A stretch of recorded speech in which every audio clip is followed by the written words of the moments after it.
আসসালামু আলাইকুম রহমতুল্লাহি ওয়া বারাকাতুহু। ভাইয়েন এবং বোনেরা, এই ভিডিওটা হর একটা মুসলমানের লাগি দেখা জরুরি, কারণ এই ভিডিওর মধ্যে আমি এমন একটা দুরূদ শরীফ কইমু যে দুরূদ শরীফটা হর একটা মুসলমানের লাগি জানা হইয়া থাকলো জরুরি।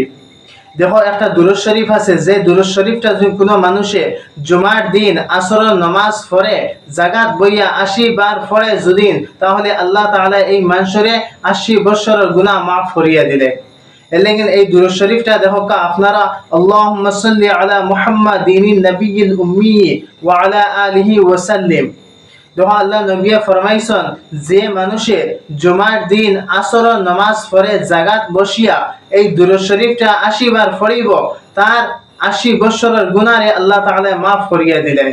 এর লাগিন এই দুরূদ শরীফটা হর একটা মুসলমানের কাছে পৌঁছানি জরুরি, আর হর একটা মুসলমানের লাগিন এই দুরূদ শরীফটা পাবন্দির সহিত প্রত্যেক জুমার দিন আসরের নামাজ পড়া হইয়া গিয়া থাকলো জরুরি। এর লাগিন এই ভিডিওটা বেশি বেশি করে শেয়ার করবা, আর तमाम মুসলমানের কাছে এই ভিডিওটা পৌঁছাইবা, আর নিজেও শিখবা, অন্যরেও শিখাইবার মৌকা দিবা।